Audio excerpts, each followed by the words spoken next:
Next up is Chainstats. So with us today we have Harry, who's the senior developer for Chainstats.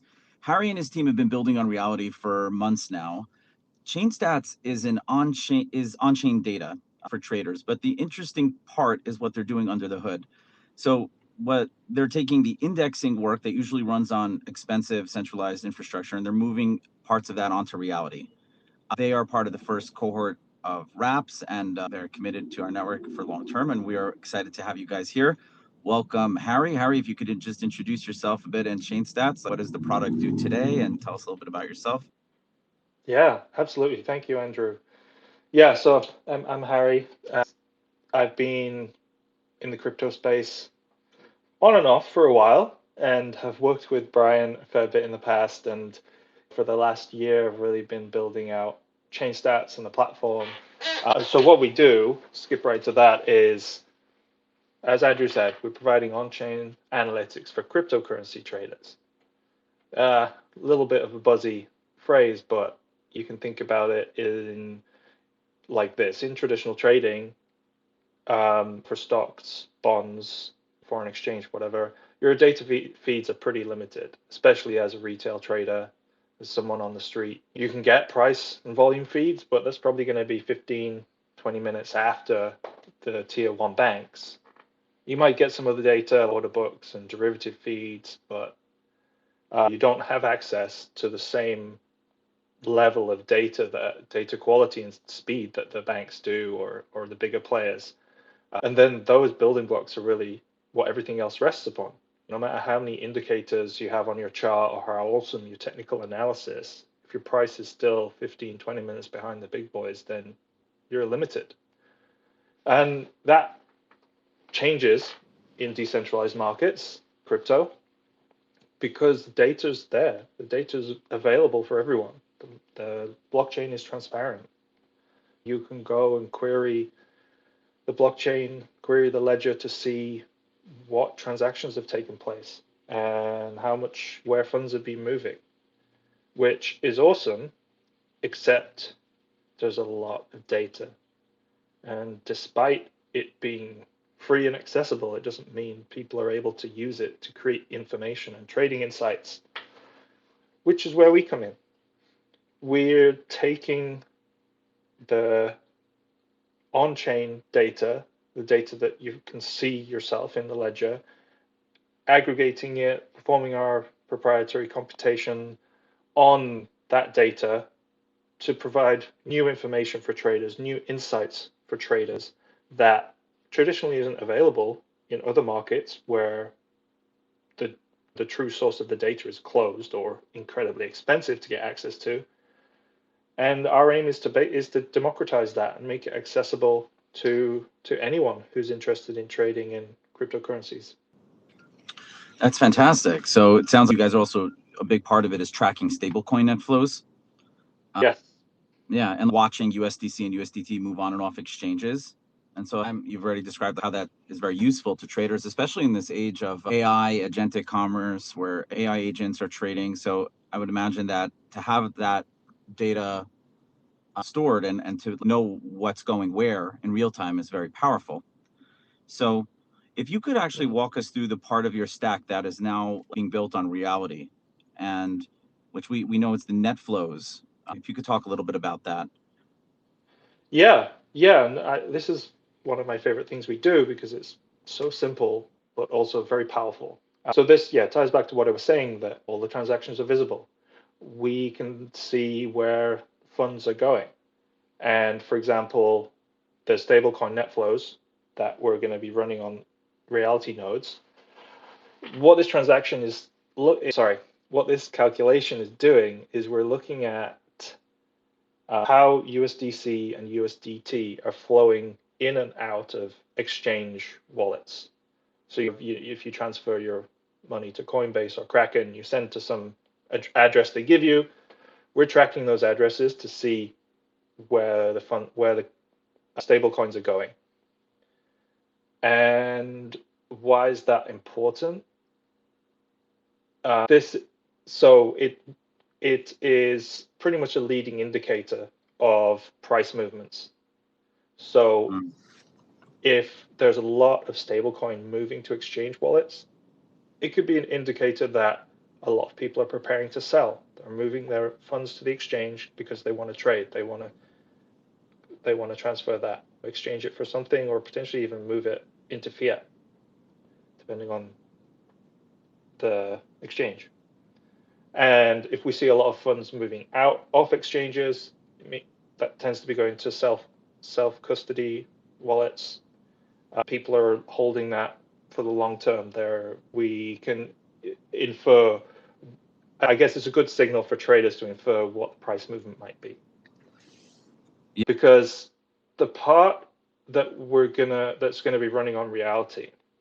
So this was a separate service that we were running on AWS, basically to monitor a list of the exchange wallet addresses on Ethereum, and every 24 hours it looks at all of the transactions that have happened that were in USDC or USDT for those particular wallets, and aggregates them, calculates, okay, well, what were the inflows, what were the outflows, and then what was the net of that for USDC and USDT. And then that's what you'll see, what our users see on the Chainstats app. And so that's a pretty intensive calculation. It takes a lot of computation power, and I've had a few sleepless nights where running that has brought down our entire stack. So it's really helpful for us to move that onto Reality to share the computation, and it's something we've been talking about with our community members for a long time, about giving them the access or giving them the ability to participate in the platform and not just be the end consumers. Wow, really good. So, how does running on Reality change Chainstats' infrastructure costs? Where does the AWS bill go down, and what does that mean for the business? Yeah, that's a great question. So it really means that we can scale down the instance types we're using, which really means we can use cheaper instances. So we don't have to worry that, okay, we know at 11 p.m. every day this netflows service is going to run, and we know we need to have a certain amount of headroom of memory and CPU to be able to run that.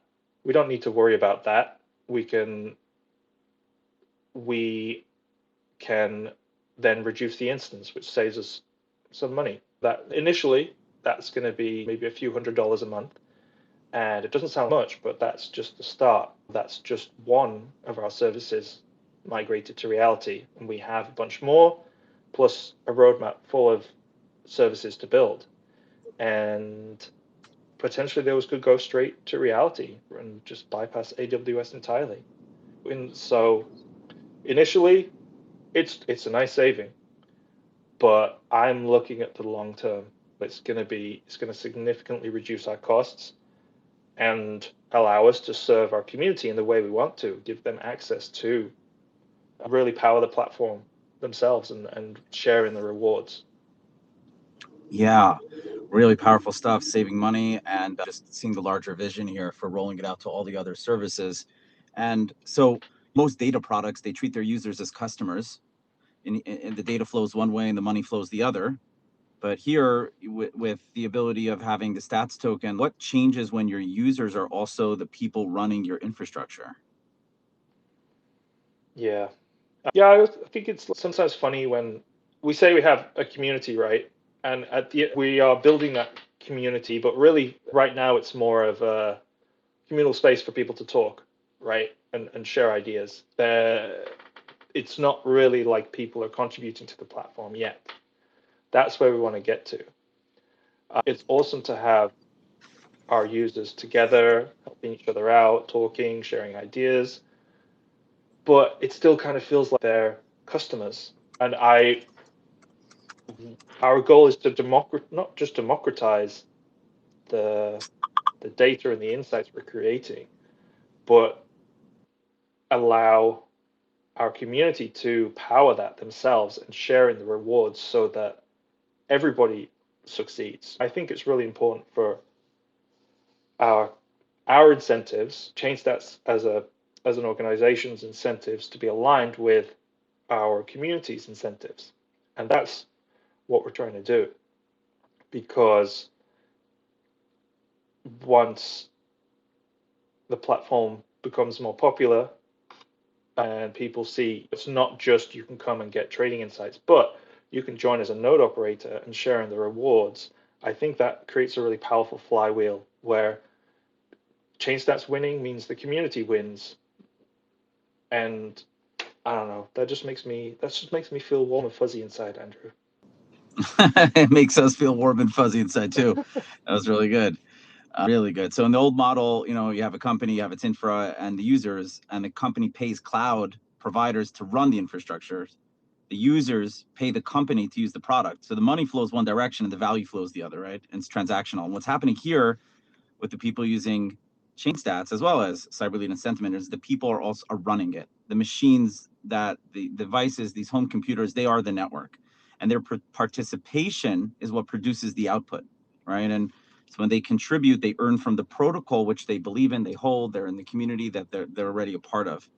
And that's the thing that reality is really built to enable, where the users become the infrastructure. And like you said, Harry, the incentives line up in a way they never really could with traditional cloud. So really powerful stuff. Mm-hmm. All right. Is there anything next for Chainstats on reality over the next few months? Yeah, I mean, I think getting started with our community, getting our community used to running nodes.